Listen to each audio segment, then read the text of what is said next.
Eh,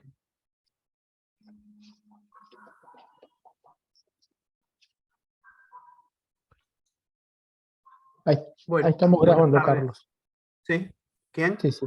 Que está, no, digo, estamos grabando ya. Ah, bueno, perfecto, perfecto. Bueno, en este segundo encuentro del curso de capacitación, la idea era compartir con ustedes, en algún momento se va a sumar también Leandro, el de la Mota, era compartir con ustedes algunas proyecciones, algunos comentarios, algunos trabajos que hemos estado haciendo sobre el tema del gasto en medicamentos, que bueno, es un capítulo importante de lo que significa el gasto en salud, ¿no? Em, depende del sector de donde se lo mire, pero hoy está representando en algunos casos hasta el 38, 39 y 40% del gasto, en el caso de algunas obras sociales provinciales, y en otros alcanza el 30% aproximadamente, y es una variable clave, digamos, del gasto, que es lo que estamos analizando del gasto en salud, ¿no? A ver, voy a poner la presentación para poder comenzar. A ver, esto.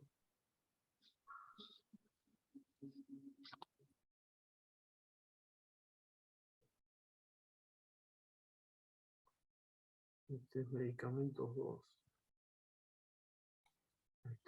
A ver. Seguro que ahora no va a funcionar todavía. ¿Se ve? Como que está comenzando, todavía no se ve. No, no, porque es seguro que no estaba completamente abierta, así que por eso.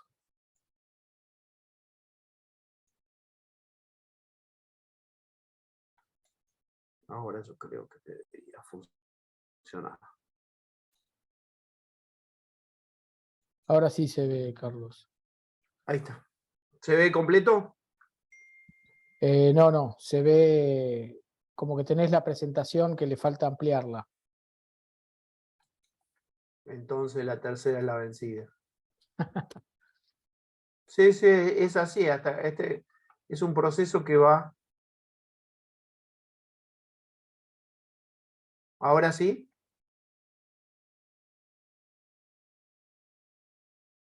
¿O Yo igual? lo veo, ahí lo veo mejor, pero lo veo medio cortado al final abajo. No sé si es mi máquina o qué. Pero A ver. eso puede ser el formato, puede ser el formato de la. Sí, Pero a sí. ver si paso. Sí, ahí está. Ahí está, ahora sí lo veo. Bueno, voy a hacerle entonces la introducción del tema de hoy, que es referido al tema de medicamentos. Vamos a hablar sobre el financiamiento y la cobertura de prestaciones, en particular de alto costo y baja incidencia. Yo voy a tomar solamente dos esquemas. No voy a hablar de la cobertura del sector público, voy a hablar algo sobre cobertura de las obras sociales provinciales y la cobertura del PAMI.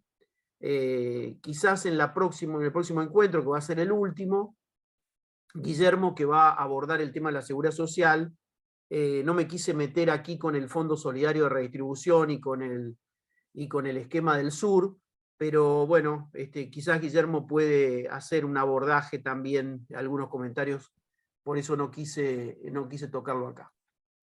Bueno, un poco, no voy a abundar sobre esto, básicamente lo que quiero mencionar acá es lo que todos sabemos, las diferencias de cobertura que hay entre uno y otro sector de la salud en la Argentina, lo histórico, las diferencias que hay en cuanto al programa médico obligatorio, si está o no cubierto esas poblaciones, si tienen algún criterio, algún fondo de cobertura de los medicamentos de alto costo y baja incidencia, los ACVI, o también llamados medicamentos especiales o coberturas especiales, y respecto del tema de la calidad prestacional. En los tres importantes sectores, como son todo lo que tiene que ver con la cobertura, el acceso, encontramos ahí diferencias. Encontramos también diferencias en cuanto a quienes tienen y no tienen un esquema de un fondo de catastróficas. Vamos a ver después algunos ejemplos de otros países que comparten con el nuestro el hecho de ser sistemas parciales, ¿no? Como ustedes saben, nosotros tenemos esa convivencia de un sistema bismarckiano conviviendo con un sistema Beveridge, pero incompletos en definitiva, y con un crecimiento muy dispar. También, por supuesto, con un componente privado que es menor, pero que, bueno, marcan un poco esa típica fragmentación que tiene el sistema. Y desde el punto de vista de la calidad, que no es el punto que vamos a tratar hoy, también ahí encontramos una diversidad de prestadores y una diversidad de calidad respecto de eso. Bueno, el otro día Alejandro mostró un poco lo que tiene que ver con... mostró lo que tiene que ver con el gasto que se calculó en el Ministerio de Salud en el 2017, y bueno, mostró un poco lo que tiene que ver con el gasto obligatorio, que está compuesto por ese gasto público total del 2,7%, en donde el componente nacional es del 0,5% del Producto Bruto Interno, el del sector público provincial es el mayoritario dentro de lo que es el gasto público, con 1,8%, es todo el financiamiento que va destinado fundamentalmente al sector de hospitales bueno, y los ministerios de salud provinciales, primer nivel de atención, etc. Y finalmente el gasto municipal, que fíjense que tiene una incidencia importante, es 0,4%, y que, bueno, casi parecido al gasto público nacional, ¿no? Respecto del tema de la seguridad social, que es el otro componente del gasto obligatorio, suman en total 3,9%, y ahí se puede descomponer con obras sociales nacionales que destinan 2 puntos del producto, un punto del producto de las obras sociales provinciales sumadas, con la importancia que tienen las 4 obras sociales más importantes, empezando por IOMA, y el Instituto de Servicios Sociales para Jubilados y Pensionados con 0,9 del PBI, que constituye, como ustedes saben, el quinto presupuesto a nivel nacional de la Argentina, después del presupuesto nacional, después del ANSES, Provincia de Buenos Aires, Capital Federal, y después viene el Instituto, ¿no? Y después, finalmente, viene el gasto voluntario, que es el gasto privado, que se puede descomponer en gasto de bolsillo y gasto de seguros, ¿no? Eso lo vamos a ver más detenidamente en el último encuentro, en donde vamos a analizar esa variable. Acá están puestos los números en términos de lo que fueron en términos de millones de dólares. Fíjense ustedes que el gasto total en salud en ese momento, con ese dólar, era 40.304 millones de dólares, una cápita anual de $900, que si uno la calcula con el PPP, que sería la capacidad de compra que tiene cada uno de los países, esos $900 en ese momento valían un poco más por la incidencia que tiene, digamos, por la comparación con los precios internos, que hace que eso tenga una mayor incidencia que lo real, digamos. El gasto obligatorio, el 70%, algo así como 28.300 millones de dólares, y el gasto voluntario, 12.000 millones de dólares. Fíjense la incidencia y la importancia del gasto de bolsillo más el gasto de seguros que hay en la Argentina, un gasto que ha estado creciendo de la mano de que en la medida en que el Estado se retira, baja su nivel de financiamiento, el gasto voluntario empieza a ocupar el espacio, y ahí se ha ido consolidando cada vez más un signo de inequidad importante, ¿no? Porque el gasto voluntario, como ustedes saben, lo hace cuando uno tiene dinero en el bolsillo, y si uno necesita y no tiene, listo, no puede acceder, y eso es una limitación, es una de las cosas que las organizaciones internacionales intentan superar y tratar de abordar, digamos, tratar de brindarle al ciudadano lo que se llama la asequibilidad, ¿no? La asequibilidad tiene que ver con eso, con el tema de poder acceder a las prestaciones con independencia de la situación económica, que sea accesible, digamos, ¿no? Desde el punto de vista, en este caso, económico-financiero, no geográfico, ni desde otro punto de vista. El gasto obligatorio es el 41%.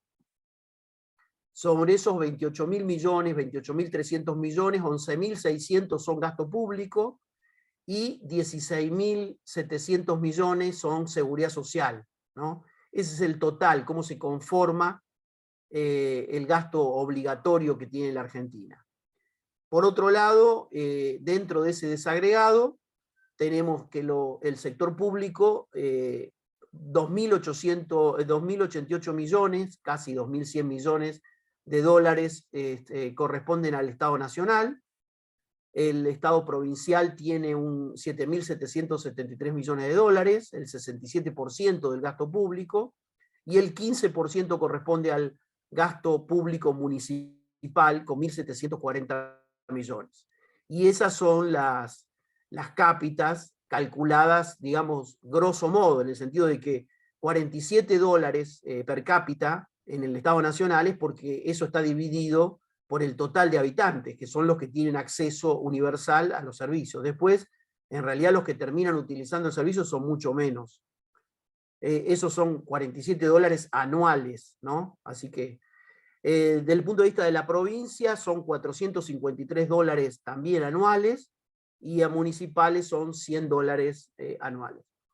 Cuando vamos a mirar en términos absolutos seguridad social, y descomponemos seguridad social, los 16.700 millones de dólares, tenemos un componente de seguridad social nacional que es el 51% del gasto, son 8.500 millones de dólares, y dan una cápita anual de 553 dólares, ¿no?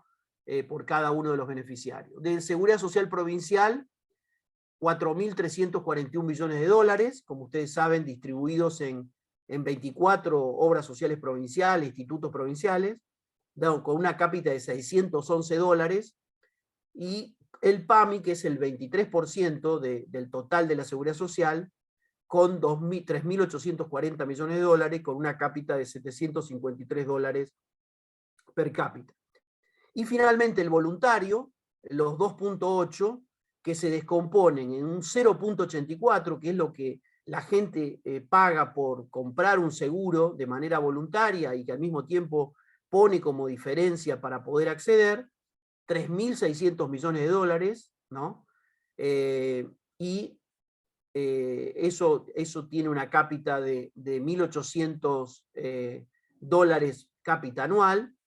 Fíjense que es una cápita parecida a la de países desarrollados, este grupo de la población.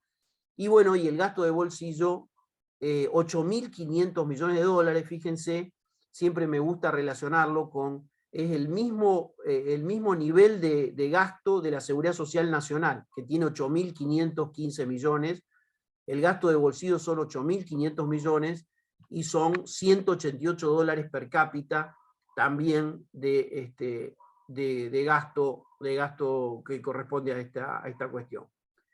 Bueno, si bien Argentina, como sabemos, tiene un gasto relativamente alto, un financiamiento alto del segmento, un 40% padece de problemas serios para acceder a la continuidad de los tratamientos, y en particular a todo lo que tiene que ver con enfermedades catastróficas, raras o especiales, tiene problemas serios el sistema para poder brindar una cobertura efectiva, ¿no?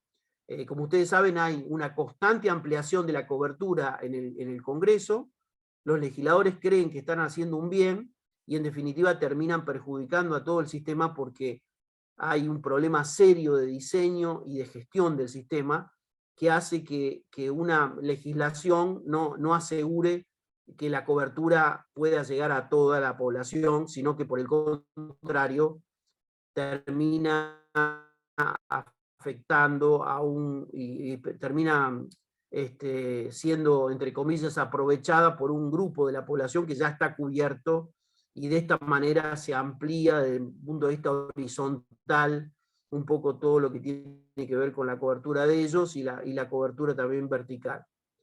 Como bien menciona Jorge Colina, el gasto sanitario es mayor que el crecimiento del PBI en la mayoría de las sociedades occidentales. Hay algunos números que mostró Alejandro en el encuentro pasado que muestran cómo en el de los pocos casos en donde esta relación no se da. Esto corresponde a un trabajo que hicimos acá con Guillermo, estuvo también presente y por supuesto, bueno, Carlos González Maya y estuvo también Rubén Roldán. Acá nosotros tomamos a partir del gasto en salud, lo que es el gasto en medicamentos propiamente dicho, el gasto farmacéutico. Fíjense ustedes que en el año 2017 esto no se ha movido demasiado, se ha movido de la mano fundamentalmente del tema del dólar y de las variaciones del dólar, pero pasó de 9.400 millones de dólares en el 2017 a 15.8, que representaba el 15.8 del gasto en salud, a 7.084 millones de dólares, que representa un porcentaje mayor del gasto en salud. Por esto que yo les decía del proceso devaluatorio, ¿no? Fíjense que casi 1.400 millones de dólares más en el 2017 que en el 2019 representan un menor porcentaje del gasto total a nivel sanitario, ¿no? Que representan un gasto mayor a nivel sanitario.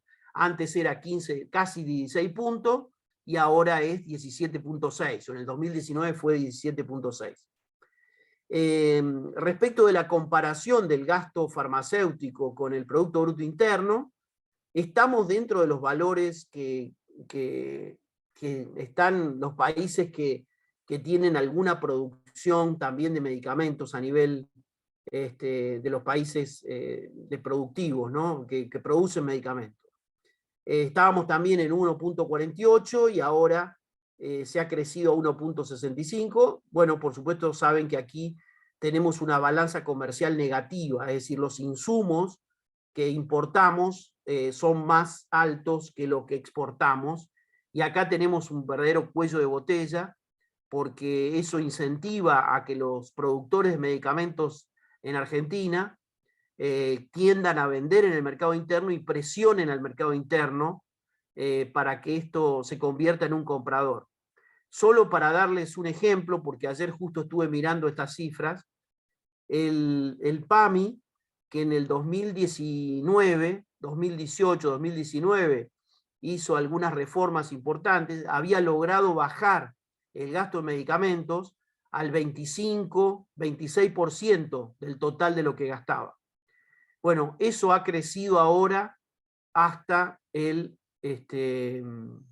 ha crecido ahora hasta, ¿cómo les decía? Ay, se me escapó lo que estaba diciendo. El gasto del PAMI, que había bajado y ahora bajó volvió a de crecer. 27 y ahora subió al 33-34% del gasto total de PAMI, ¿no? Eso ha sido, bueno, es un impacto importante porque, como ustedes saben, a partir del 2019, cuando esto no tiene que ver con la pandemia, sino que tiene que ver con una política explícita de incorporar medicamentos que habían sido dados de baja y que se incorporaron. Y esto que le voy a decir es literal.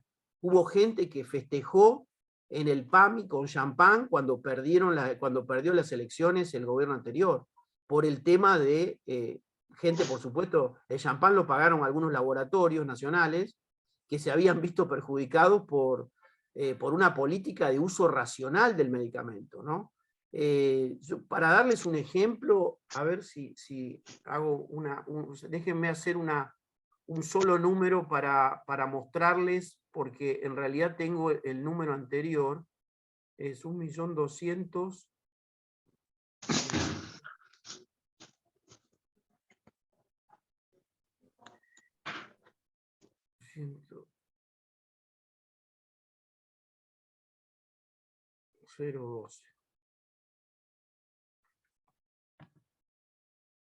El PAMI pasó de aproximadamente 8,5 millones de medicamentos a tener hoy un consumo de medicamentos de 16 millones. Es decir, se ha duplicado la cantidad de medicamentos que el PAMI dispensa, ¿no?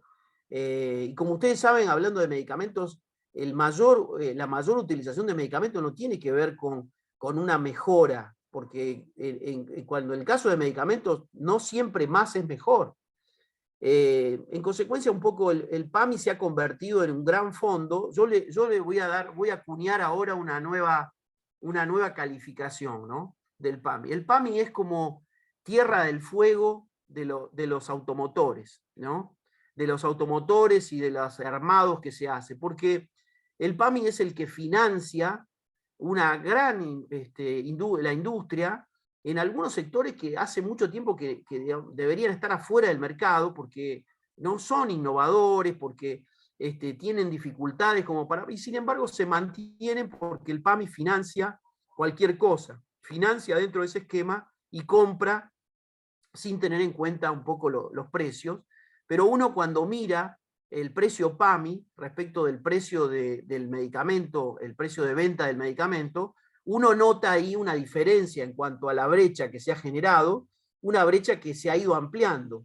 Pero al mismo tiempo, cuando mira después la cantidad de vendidas, de unidades, uno ve ahí cómo se compensa la baja del precio con la cantidad de unidades vendidas. Entonces ahí hay un tema muy serio que tiene que ver con este enfoque que nosotros tenemos del tema del gasto farmacéutico, porque seguimos creyendo de que financiando el gasto farmacéutico estamos financiando mayores empleos y una cantidad de cuestiones que digamos, terminan afectando el funcionamiento y terminan afectando también a la persona en cuanto a que se financian medicamentos por encima de lo que se necesita, simplemente por esta cuestión del ajuste entre una cosa y la otra. El gasto farmacéutico per cápita en el 2019 a nosotros nos daba $158 per cápita, y de ese gasto el 40% es gasto voluntario, es gasto de bolsillo, es decir que $63 de los 158 son gasto de bolsillo, ¿no? El financiamiento total por parte del sector público y de la seguridad social son $183 per cápita, lo que equivale fundamentalmente a 4.245 millones de dólares.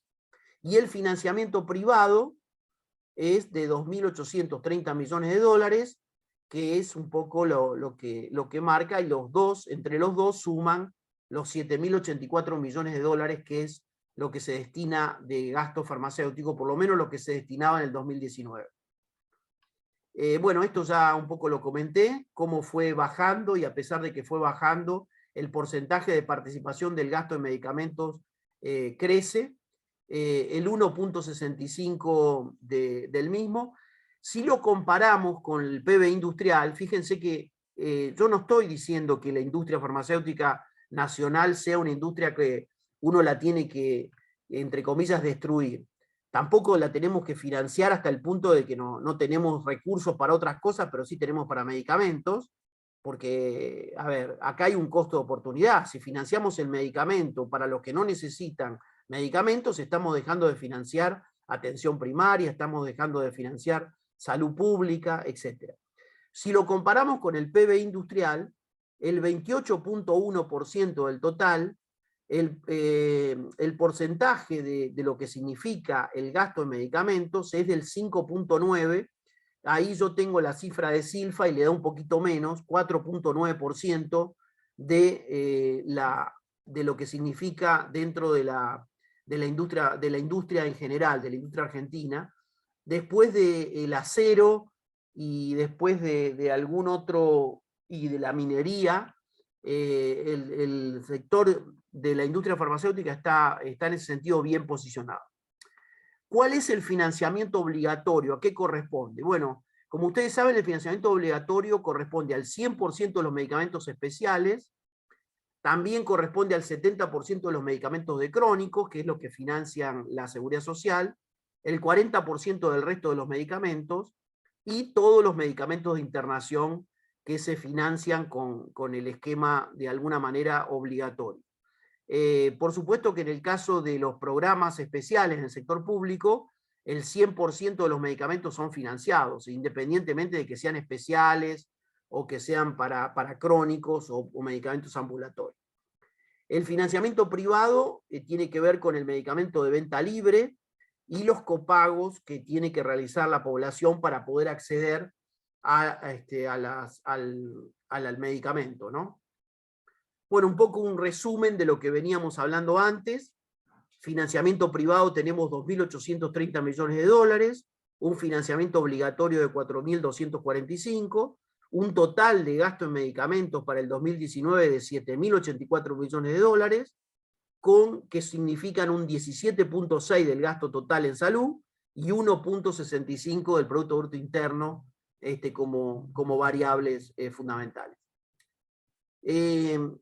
Federico Tobar, cuando escribió sobre el tema de las enfermedades catastróficas, mencionaba que hay por lo menos 4 causas importantes, o 4 motivos importantes como para justificar a que haya en este tema un accionar del Estado para tratar de evitar las brechas. En primer lugar, que no es suficiente con garantizar el acceso a bienes y servicios esenciales para poder reducir las brechas que existen en el acceso a los servicios de salud. En segundo lugar, que es necesario conformar un pool de riesgo, porque las respuestas individuales suelen ser menos eficientes y son más sostenibles y menos sostenibles que son menos eficientes y sostenibles que las decisiones colectivas de financiar, que se debe tender a garantizar una respuesta adecuada frente a en términos clínicos, y que este financiamiento se lo integra como parte del derecho a la salud. La respuesta a enfermedades catastróficas debería ser homogénea en materia de calidad. Por supuesto que en esto hacemos referencia a lo que se ha hecho, un poco a lo que significa la dependencia del camino, es decir, algunas decisiones que se han ido implementando a lo largo del tiempo y que después terminan desembocando o generando esta fragmentación de alguna manera que tenemos de la política de medicamentos. En algún momento hubo alguna política de medicamentos con la presencia de Ginés, siempre en el ministerio, pero siempre fue relativa, porque nunca se integró a la política de medicamentos el PAMI. El PAMI siempre actuó de manera solitaria, y el PAMI es un actor realmente importante para incidir sobre precios y sobre acceso a los medicamentos. Cuando el PAMI hizo algunas cosas, como por ejemplo cuando hizo el intento de desinversión, que fue importante en la época de Regazzoni, generó ahí una movida interesante porque sacó algunos medicamentos que no servían para nada, avalado por la evidencia, y eso generó toda una discusión interna a nivel nacional. Y después la otra movida importante fue cuando el PAMI en el 2018 eliminó la presencia de la operadora de Pharmalink en la administración del contrato de PAMI, que también significó un movimiento importante, y que si eso por suerte es una de las cosas que se ha mantenido, Pharmalink no ha recuperado el manejo de la información. Ya hubiese sido lo más vergonzoso que podía haber ocurrido que el Pharmalink recupere el manejo de una información tan estratégica, tan sensible para la utilización y consumo del medicamento. El sistema de salud, de alguna manera, tiene una conexión directa con el tipo de cobertura, ¿no? Entonces, cuando hablamos de la cobertura de medicamentos especiales, medicamentos de alto costo y baja incidencia, si uno está parado en un sistema público, por lo general no existe como problema particular, ¿no? Porque hay una sola canilla que es la que funciona, tanto a nivel de ingresos, y hay una gran capacidad como para poder controlar también el gasto. En consecuencia, países como Gran Bretaña, como Suecia, como España o como Italia, que tienen cobertura universal y tienen un financiamiento estatal relevante, no existe discriminación positiva para enfermedades catastróficas. Entonces lo que se hace ahí fundamentalmente es jugar, como el pool de riesgo está integrado por toda la población de esos países, hay unas posibilidades de negociar precios importantes y después de poner y establecer mecanismos de acceso a la innovación que le permiten un poco tener el bastón de su mano, ¿no? El caso de Suecia, por ejemplo, no tiene una industria del medicamento y en consecuencia no tiene que vérselas con empresarios nacionales que dicen, bueno, pero nosotros, si hacen uso racional, nos van a estar perjudicando porque nosotros damos de trabajo a la gente, exportamos, generamos inversiones, etcétera, etcétera. Entonces, bueno, entonces Suecia ha tenido históricamente un comportamiento muy duro respecto de los medicamentos que se incluyen en el Vademecum y cuáles no entran en el Vademecum. España e Italia son un poco más laxos, son países latinos, en consecuencia ahí también hay una serie de consideraciones, el tema del medicamento es visto de otra manera en España y en Italia, y Gran Bretaña, como ustedes saben, tiene al NICE, que es el gran regulador de cuáles son los medicamentos que han mostrado evidencia y que tienen que ser incluidos y cuáles, en cambio, tienen que quedarse afuera. Y la legitimidad que le da a un sistema que administra, digamos, una gran caja. Como ustedes saben, Gran Bretaña es un país unitario, en consecuencia ahí hay una fortaleza relevante, ¿no? El país que podría avanzar hacia un modelo como el de Gran Bretaña en América Latina es Chile. Habrá que ver qué pasa con el tema de la reforma, pero el intento del gobierno chileno es convertir al FONASA en una especie de National Health Service, lo cual le daría un poder muy relevante, teniendo en cuenta que Chile tampoco es un país federal, y en ese sentido le da una posibilidad importante. Respecto del modelo bismarckiano de los seguros sociales, ahí tenemos Alemania, Holanda, Colombia y Uruguay. Estos sistemas, que ustedes saben, donde conviven seguros sociales separados de la cobertura universal, están financiados por impuestos sobre el salario y por aportes estatales, han buscado algún tipo de respuesta.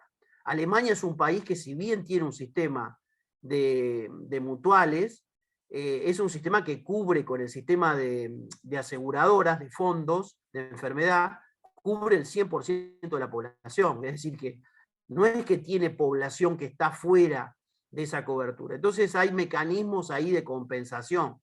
Si bien cada uno de los fondos compra su cobertura, tienen esquemas de compensación a nivel de distribución de los ingresos que le permiten maniobrar en la situación. Alemania es un país que también tiene presiones internas de los empresarios del sector porque es gran productor de medicamentos y gran exportador.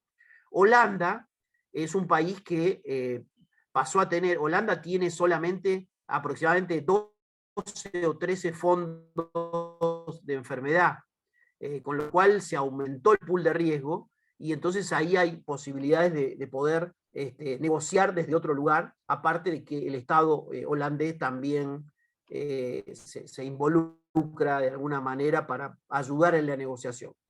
Respecto de Colombia, Colombia atravesó un problema serio con este tema, armó un fondo, ahora después vamos a ver, hizo una especie de compensación de la población de una EPS, de una entidad promotora de salud a la otra, para lograr que los riesgos no se concentren en una sola EPS, y las EPS también han crecido en cuanto al tamaño, y eso también les da una cierta capacidad de maniobra.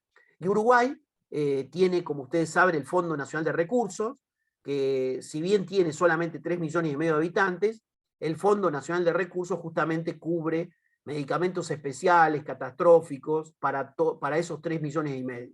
Entonces, eso es independiente de dónde uno esté cubierto. Si está cubierto por la Administradora de Servicios de Salud de Uruguay, o si está cubierto por la mutua del sindicato médico, o está cubierto por alguna otra mutua que corresponda. Desde el punto de vista de los seguros privados, ahí tenemos Estados Unidos, Singapur, Malasia, Corea del Sur. Aquí se crean, por lo general, seguros especiales de naturaleza privada. Acá hay una incidencia muy importante del tema del individuo en cuanto a cómo buscarse mecanismos de cobertura. En Estados Unidos hay una gran cantidad de seguros. Sin embargo, bueno, ustedes saben la diferencia entre tener o no tener un seguro. Singapur, en cambio, tiene esta especie de cuentas de ahorro, al igual que Malasia, que también avanzaron en ese sentido.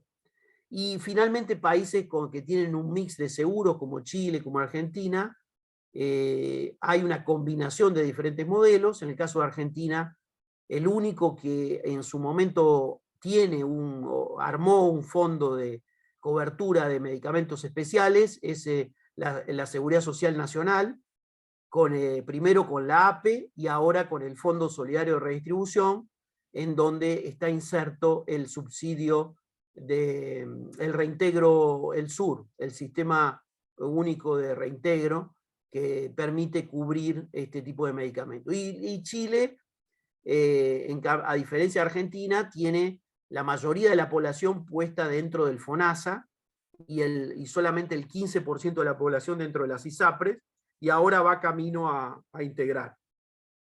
Bueno, este es el caso de Colombia que les estaba diciendo. Colombia aprobó en 1993 una ley que de alguna manera estableció los límites de la cancha. Es decir, puso en un mismo campo de juego a lo que ellos llaman, que son las personas que son contributivas, de los no contributivos.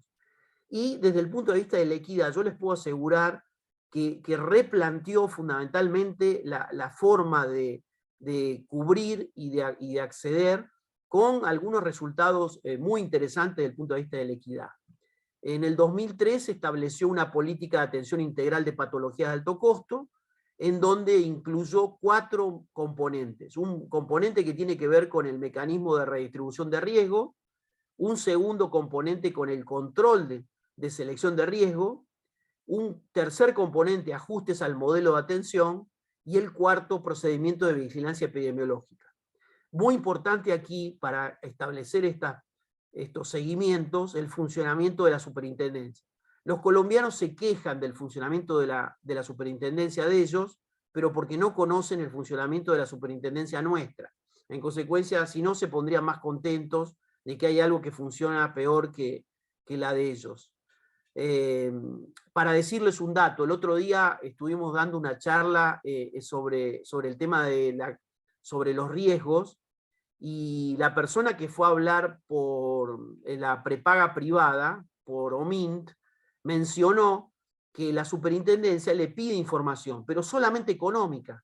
No le pide ninguna información epidemiológica de qué pasa con esa población. Y yo no digo que le tenga que pedir información sobre, supongamos, la persona que en realidad sí se lo tendría que pedir, en realidad no la superintendencia, pero sí el ministerio. Pero a la superintendencia le debería interesar qué pasa desde el punto de vista epidemiológico con esas personas que han hecho transferencia de sus aportes y que se atienden en la medicina prepaga, ¿no? Bueno, en el marco de esta política se ordenó entonces una redistribución de afiliados, en primer lugar, aquellos, por ejemplo, con patología HIV-Sida o insuficiencia renal crónica, entre las diferentes aseguradoras, con el propósito de que cada EPS y administradora subsidiada tuvieran un número proporcional de casos de acuerdo a la cantidad de afiliados, tratando de lograr homogeneizar el nivel de riesgo que tiene uno y que tiene otro. Chile estuvo mucho tiempo sin tener una cobertura para medicamentos especiales. Chile, sin embargo, durante el gobierno de Lagos, armó las garantías explícitas de salud, que son una cobertura muy, pero muy interesante respecto de cómo priorizar y cómo cubrir, pero en un determinado momento empezó a sentir la falta de la cobertura de estos medicamentos. Aquí la ley se llama Ricarte Soto. Ricarte Soto era un periodista que falleció de cáncer, pero que generó todo un movimiento en Chile, y terminaron creando un sistema de protección financiera para los diagnósticos y tratamientos de alto costo y para algunas enfermedades oncológicas, inmunológicas, raras o poco frecuentes. La ley Ricarte Soto fue promulgada en el 2015, fíjense ustedes, incluye tratamientos diagnósticos y de tratamientos de alto costo, están excluidas las prestaciones de accidentes de trabajo, las prestaciones cubiertas por el contrato con la ISAPRE a través de la CAEC también están excluidas, y la ley Ricarte Soto posee una cobertura universal y otorga protección financiera de salud a todas las personas, sin importar la situación socioeconómica. Es decir, la ley Ricarte Soto sirve para la persona que tiene un ISAPRES como para la persona que se atiende en el FONASA. Es decir, está pensada para cubrir a todos, y se fue ampliando, digamos, la cobertura de la ley de ISAPRES. En Uruguay se había creado, a mí me gusta decir esto porque fíjense ustedes que en esto no se puede estar con prejuicios ideológicos.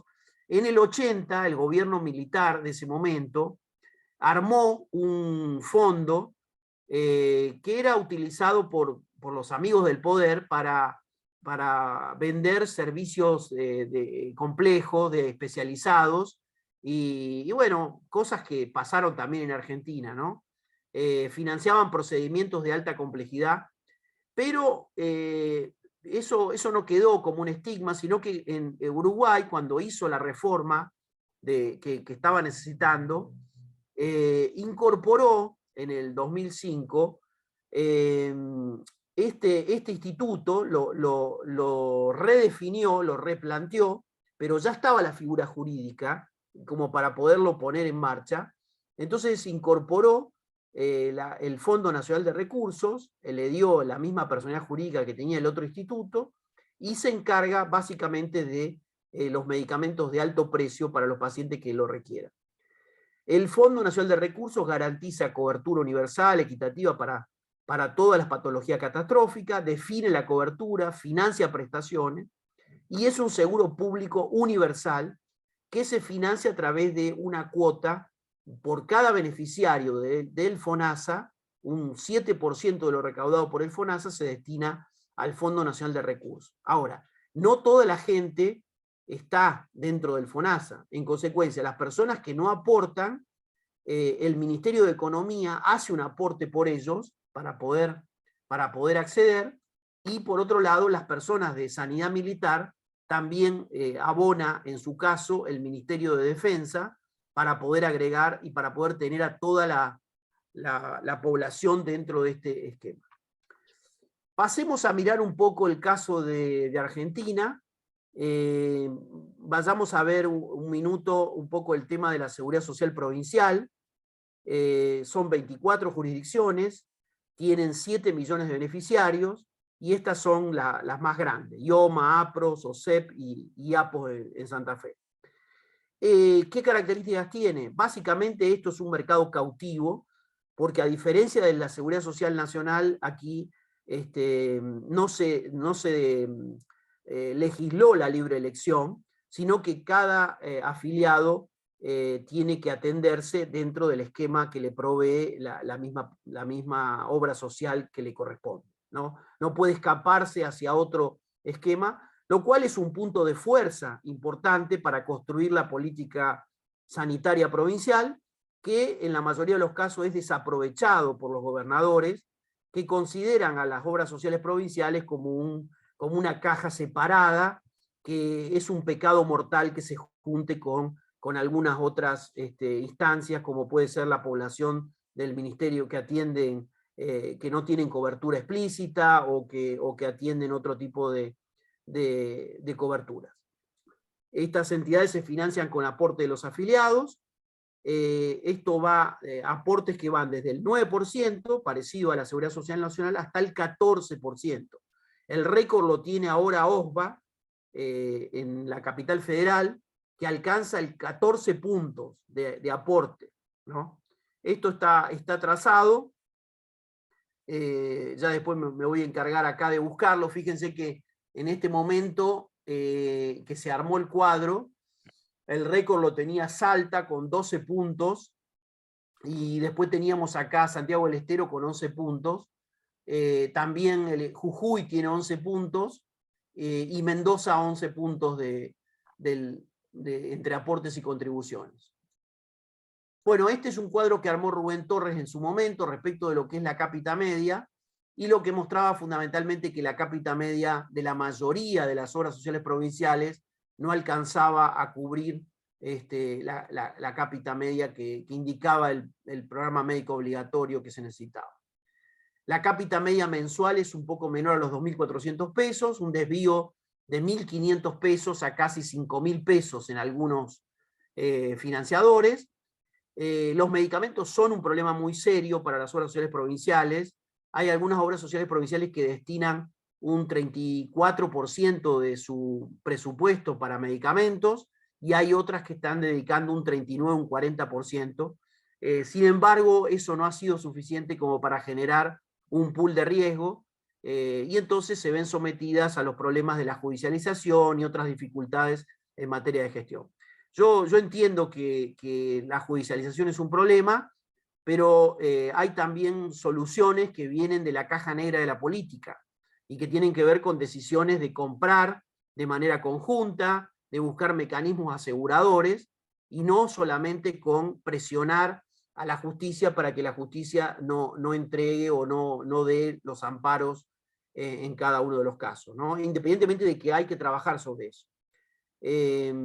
Algunas provincias dicen que el Tribunal de Cuentas, que son un órgano verdaderamente retrógrado, le impone muchas trabas para poder comprar de manera conjunta, pero lo que desdice esta afirmación es que algunas provincias, cuando tienen la vocación de comprar de manera conjunta, lo pueden hacer, como lo hizo la provincia de Buenos Aires cuando tuvo Casinotti, que compró junto con el Ministerio de Salud de Nación, hicieron algunas compras y pudieron sortear algunos de los problemas. Si hay voluntad y decisión política, estas cosas se pueden sortear, si no, uno le termina echando la culpa al Tribunal de Cuentas para no hacer nada.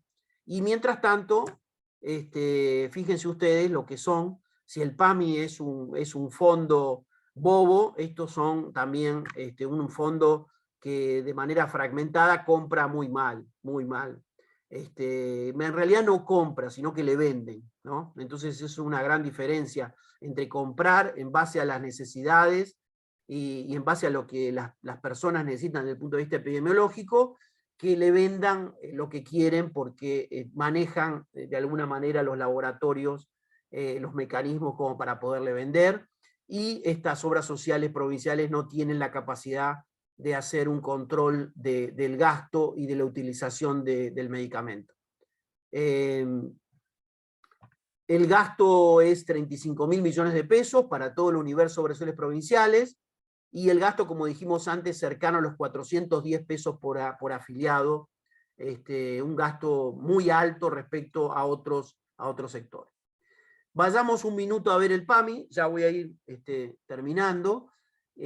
Más del 80% de los recursos transferidos al sector privado, incluido aquellos destinados al medicamento, lo perfila como el mayor comprador de medicamentos en el mercado total, aproximadamente un 35% del mercado total, pero fíjense que PAMI en este momento estaba en un 26% del gasto en medicamentos, cosa que ahora se fue a más del 32-33%. En cuanto a la provisión de medicamentos especiales, podemos comentar que se concentra en pequeños grupos de la población y que se relaciona fundamentalmente con patologías que requieren medicamentos de alto costo. No tengo que decirles que el PAMI es el gran comprador de este tipo de coberturas. 50% en materia de descuentos, estos son los niveles de cobertura de los medicamentos que tiene PAMI. 50% medicamentos para patologías agudas, entre 50 y 80 medicamentos para patologías crónicas, 100% de hipoglucemiantes, 100% medicamentos oncológicos, 100% medicamentos para afiliados con discapacidad y a través del subsidio para medicamentos ambulatorios. Bueno, como ustedes saben, a partir del año 97 y hasta el 2018, hasta marzo del 2018, fecha histórica, PAMI estructuró la compra, la adquisición de los medicamentos a través de un convenio entre PAMI y las tres cámaras más importantes, KM, Silfa y Cooperala por el otro, una cosa que no se había visto en el mundo desarrollado, subdesarrollado, nunca se vio que la industria farmacéutica llegara a tal impunidad de tener un contrato de estas características, como si pudiera monitorear y controlar el consumo y la utilización de los medicamentos. ¿Cómo le vamos a dar al panadero a que produzca y venda el pan a la persona que tiene que hacer régimen o que tiene que tener un uso controlado? Por supuesto que nunca pusieron un mínimo de uso racional, sino que fundamentalmente lo que hicieron fue tratar de incentivar a los médicos para que prescriban cada vez más medicamentos, porque es la forma de ganancia que tienen. La forma de beneficio es vender medicamentos. Es simple esto. Ahí hay una contradicción histórica en los intereses que debería haberse puesto en caja. Sin embargo, fíjense, estamos hablando del año 97 y recién en marzo del 2018 esto se pudo revertir. Este convenio establecía un descuento que acordaba que la industria otorga a PAMI, en parte por los precios de los medicamentos que va a cubrir, y que PAMI introdujo cambios en las compras de los medicamentos con el objetivo de reducir los precios pagados por los afiliados. Pero lo más peligroso de esto es el manejo de la información que le daba a Pharmalink. Esto permitía, por ejemplo, que Pharmalink supiera quiénes eran los médicos y qué prescribía cada uno de ellos, y con un año de anticipación poder estar ofreciendo incentivos para que los médicos se comportaran de una u otra manera y utilizaran estos mecanismos de una manera... No puedo explicarles la vergüenza que daba cuando uno tenía que explicar este mecanismo en cualquier país de América Latina. Como parte de esta modificación, PAMI comenzó a negociar con cada laboratorio, eliminó la intermediación de Pharmalink para validar, procesar y auditar las recetas de farmacia, y a partir del 1 de noviembre del 2018 se lleva a cabo esto a través de PAMI y un sistema denominado PharmaPAMI, que es el que permite realizar. Estas son algunas innovaciones que se hicieron, descuentos diferenciados ante un PBP-PAMI por principio activo, de acuerdo con la madurez competitiva, 46% de descuento para principios activos con un único proveedor, 63% para principios activos con hasta 5 proveedores y 70% para principios activos con más de 5 proveedores. Se fijaron precios de los medicamentos, se establecieron porcentuales y fórmulas de descuento según IPC, se realizaron 6 licitaciones, 3 con otros organismos y 3 propias, de drogas de alto costo, logrando descuentos de hasta el 80%. El instituto y la industria asumieron el compromiso de firmar un acuerdo con un techo presupuestario para drogas innovadoras, se implementaron protocolos y guías, y estas herramientas de gestión permitieron bajar el costo total del medicamento, que era el segmento más alto que existía en esta materia. Bueno, esto es en miles de millones de pesos, cómo fue comportándose desde el 2016 al 2019. El alto costo, fíjense, tuvo un crecimiento de 2 puntos, del 34 al 36. Diabetes pasó del 9 al 13, lo cual marca que hay alguna coherencia, en el sentido de que PAMI es una de las instituciones que más diabéticos tiene. El ambulatorio regular, que se llevaba el 25, pasó a llevarse el 17, acá hubo 8 puntos de disminución, y el ambulatorio que tenía el 337 pasó del 32 a un 34% del porcentaje, y este es el gasto total. Bueno, el presupuesto de medicamentos especiales de PAMI en el 2019, menos del 10% del gasto total del instituto, con un gasto por afiliado cercano a los 300 pesos mensuales. Y si se analiza el segmento oncológico y tratamientos especiales, se observa uno de los vademecum más completos, con drogas más innovadoras y permanentes, con un total de 247 principios activos. PAMI es uno de los pocos que incorporó esas drogas nuevas dentro de esa discusión.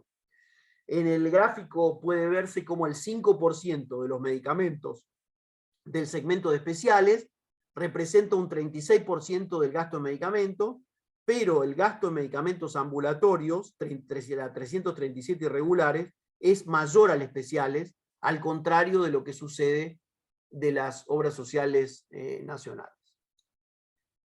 Y finalmente el tema de la medicina prepaga, no voy a explicar quiénes son, pero lo que puedo decirles es que actualmente operan en el país casi 600 organizaciones, según el registro de la superintendencia.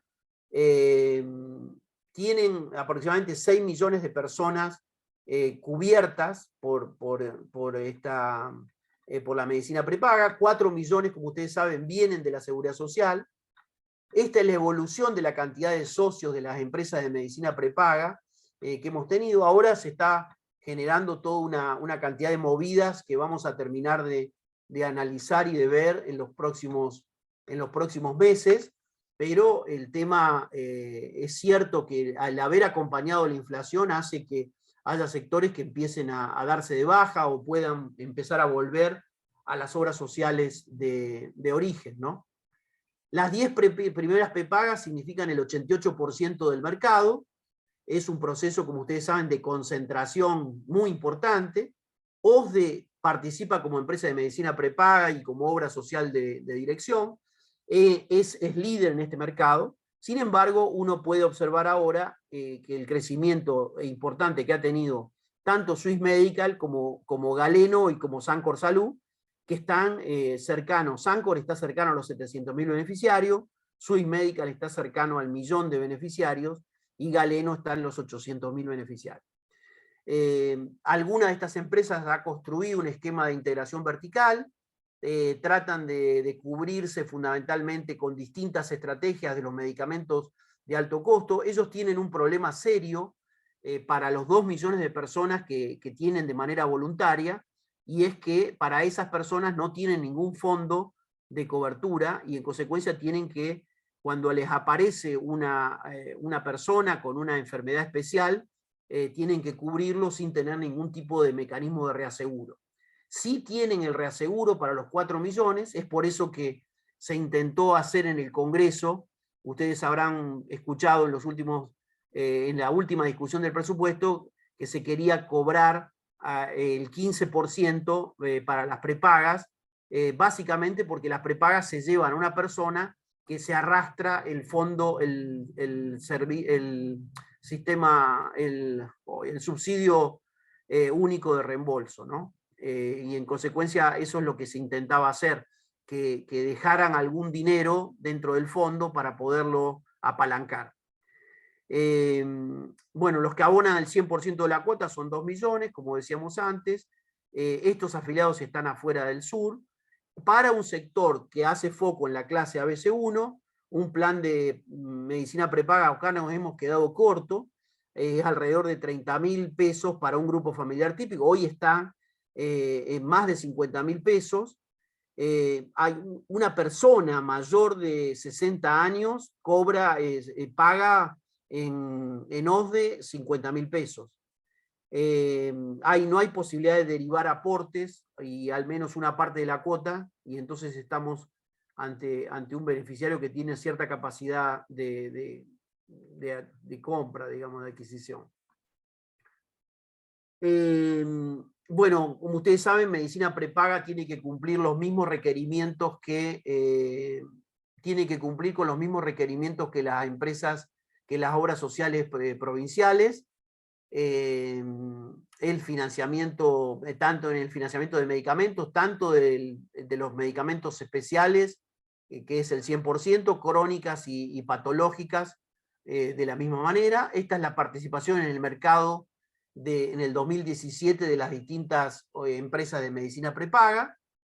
Fíjense acá el crecimiento que está teniendo Sancor, importante, Galeno, Swiss Medical, bueno, las más importantes. Acá Medicus, que se habla a cada momento de que puede llegar a pasarse, puede llegar a comprarse. Bueno, esto lo voy a pasar porque tiene que ver con... Llegamos a este punto en donde es un análisis de los financiadores. Esta es la columna de los beneficiarios. Esta es la columna del gasto en medicamentos especiales. Y este es el porcentaje de medicamentos especiales que tiene cada una de estas coberturas. Y el gasto en medicamentos especiales como cápita mensual. Esto siempre en pesos, ¿no? Fíjense, el sector público nacional es el que menos tiene, 7.5 y 56 pesos con 21 de cápita mensual.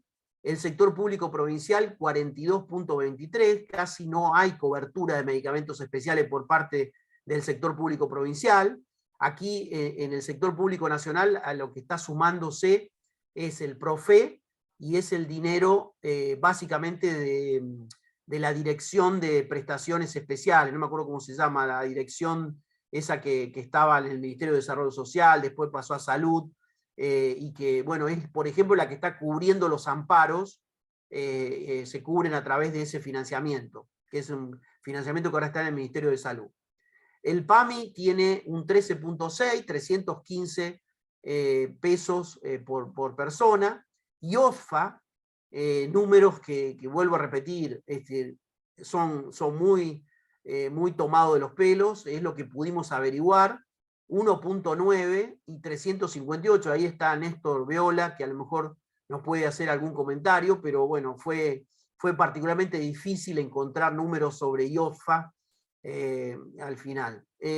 Obras sociales universitarias, 1.1, 1.519 millones, 316 per cápita mensuales. Obras sociales provinciales, 408, fíjense que es el que más destina a medicamentos especiales y es uno de los que menos hace. Obras sociales nacionales, 241, dado la cantidad, con un 23.1, y las empresas de medicina prepaga, 405,27, con un 21%. Y estas son las características de la cobertura.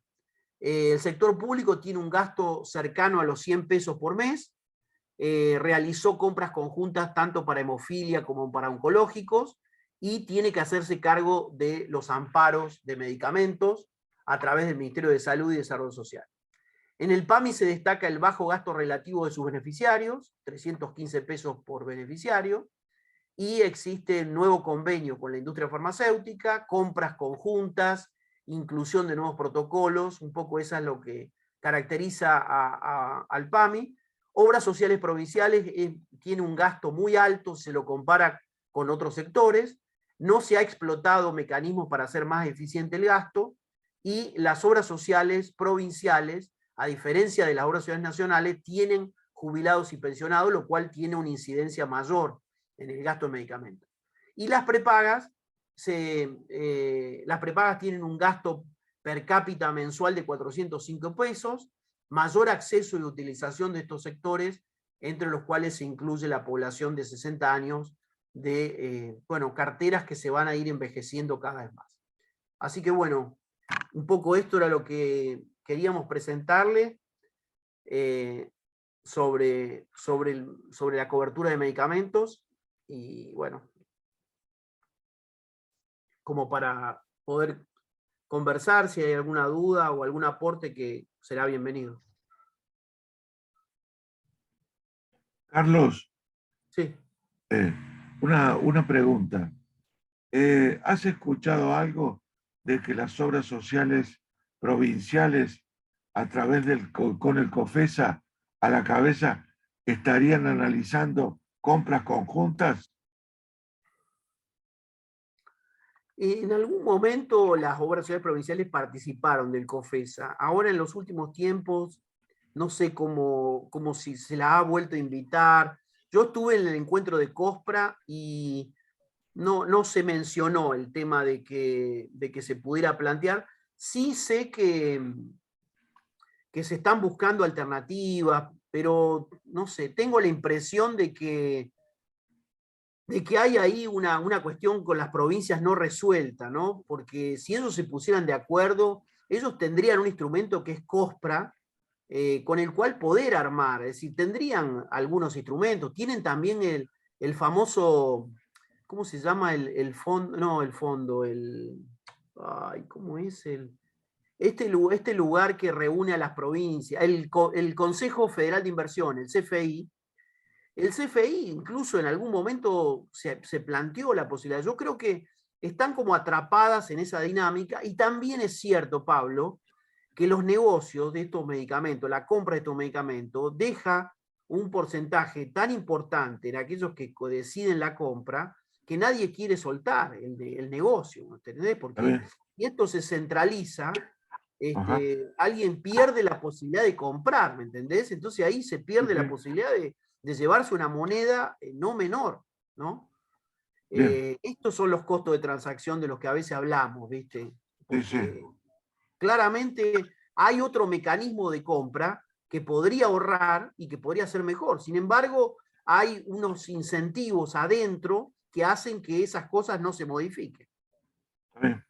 Gracias.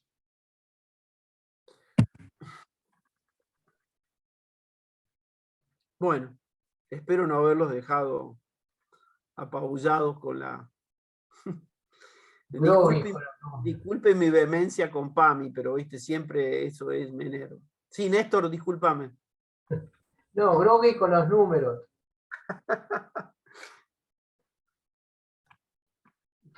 Bueno, ya llegó Leandro, así que si quieren hacemos no sé, unos 10 minutos hasta las 19:30, ¿les parece? Y después comenzamos con Leandro, porque ya que tuvieron que escuchar tantos números ahora, Leandro lo va a hacer más suave porque él es politólogo, así que va a ser una cosa más política. Leandro fue director de medicamentos del ministerio y trabajó mucho en el tema tanto de medicamentos esenciales como medicamentos de alto costo, y presentó una tesis en Bolonia sobre medicamentos biológicos, que lo llevó a inmiscuirse, a meterse de lleno en el tema del gasto en salud y en el gasto farmacéutico. Así que bueno, le pedimos que nos acompañe y que participe para dar su aporte, su mirada, tanto en todo lo que tiene que ver con el gasto en medicamentos como lo que tiene que ver con biológicos. Así que bueno. Muchas gracias, Carlos. Primero quiero pedir disculpas porque tuve algunos inconvenientes con la conexión. La notebook se me murió, así que tuve que hacer algunas odiseas. Es uno de esos días en los cuales sale todo no como uno lo preveía, pero bueno, finalmente estoy acá y vamos a hablar de medicamentos, que es lo que nos gusta, lo que hacemos, así que bueno, muchas gracias, Carlos. Por favor. Bueno, no sé cómo están, ¿seguimos o sí? Bueno, dale, Leandro.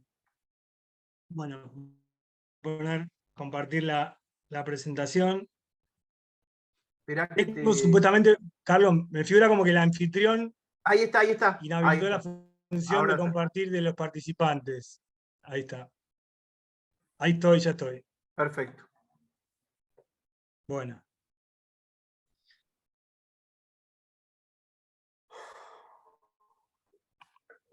Presentación, un segundo.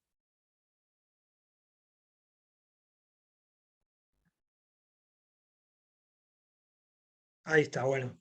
Bueno, la idea era un poco hablar del financiamiento del gasto internacional en salud. Como decía Carlos, primero una introducción muy breve. Digo, tenemos sistemas de salud que tienen desafíos crecientes en términos de la sustentabilidad en función Leandro, de nosotros, gastos crecientes. No sé, yo no la veo a la... Ah, ahí está, ya está, pantalla completa, listo.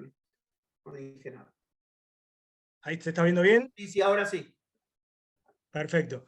Cualquier cosa, si quieren hacer alguna consulta o interactuar o que hablemos de algo, me frenan. Carlos, vos todos los comentarios que quieras hacer o las intervenciones, digo, Bueno, le decía que sistema de salud con desafíos crecientes en términos de la sustentabilidad, debido a los gastos crecientes, en un marco de procesos de primera y segunda transición demográfica, esto es reducción de la fecundidad, aumento de la expectativa de vida, lo que produce poblaciones mucho más envejecidas, que los sistemas de salud, de alguna manera, no solo los sistemas de salud, sino los sistemas en general se tienen que hacer cargo de este mayor nivel de envejecimiento, de la menor cantidad de población en edad activa y en edad joven. ¿tá?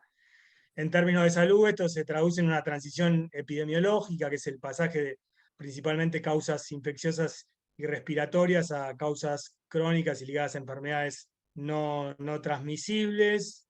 Bueno, en el marco que le decíamos de la mayor expectativa de vida, la reducción de la fecundidad, avances de la medicina, mayor innovación, esto obviamente repercute y se traduce en un mayor gasto farmacológico, que digo, no es algo negativo por sí, porque bueno, produce muchos beneficios positivos en términos de la expectativa de vida de las personas y de la cobertura que pueden recibir para solucionar sus problemas de salud, pero bueno, sí constituyen desafíos. ¿tá?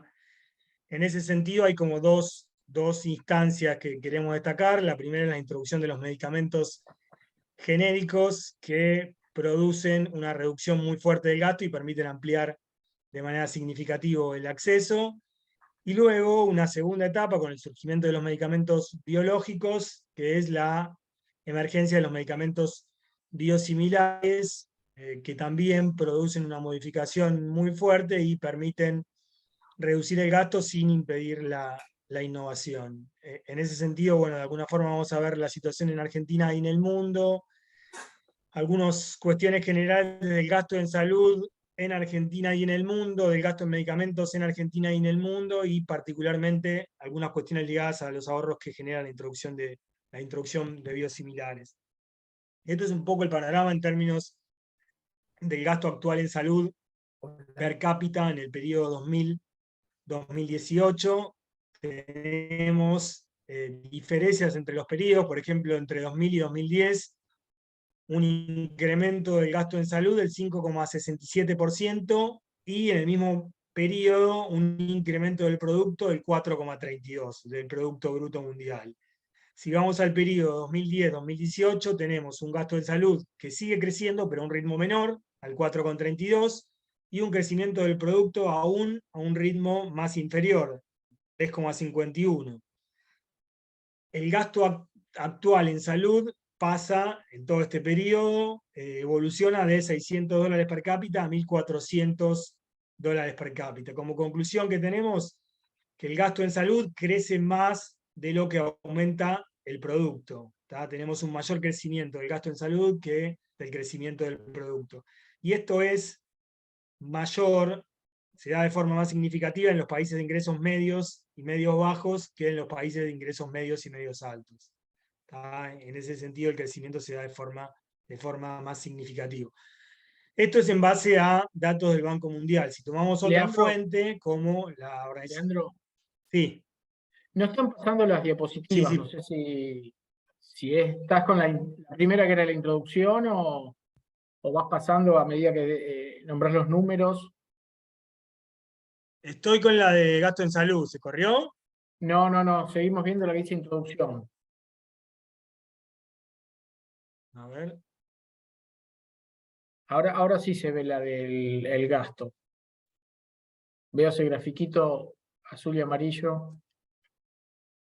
Voy a poner compartir de nuevo por las dudas. Ahí.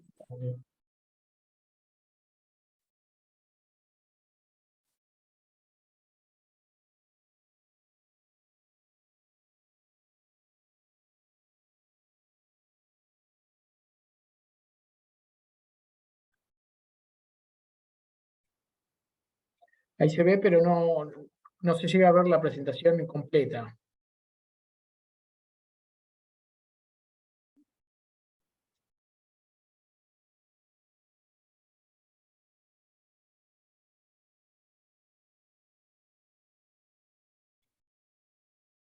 Parece como quedó tildado, ¿no? Me parece que sí.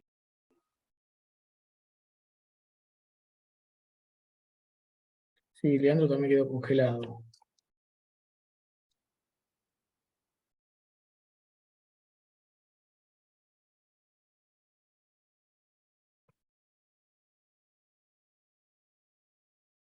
Sí, ahora salió. Sí, sí, supongo que va a volver a entrar ahora en un minutito. Sí, seguramente.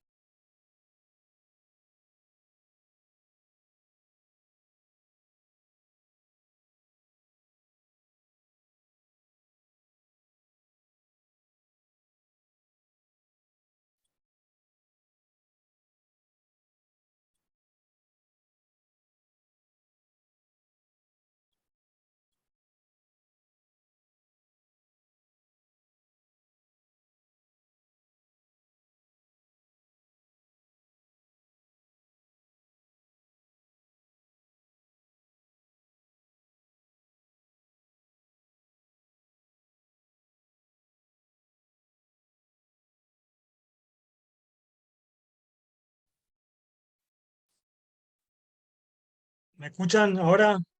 Sí, sí, perfecto, Sí, bien, Leandro. bien. Perdón. No hay problema.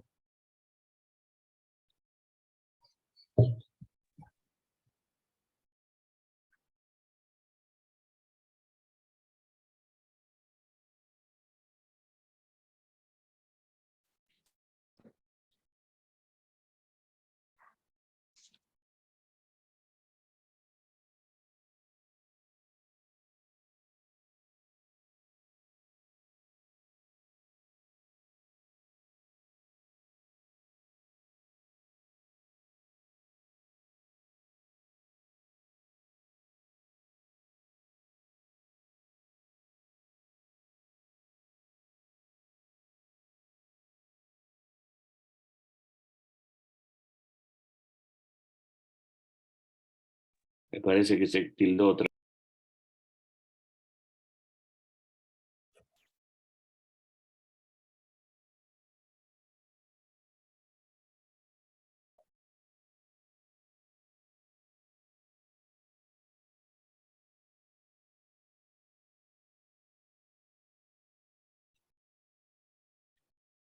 No te escuchamos, Leandro.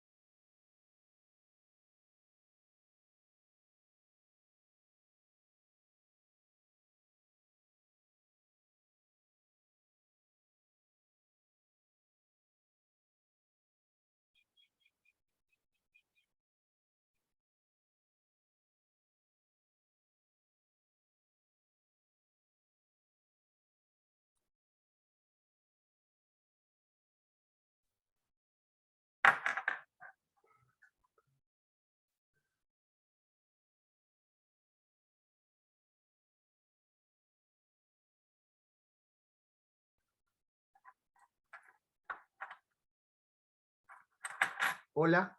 ¿Pasó algo, Guillermo? Sí, tiene problemas de conexión, Leandro. Dice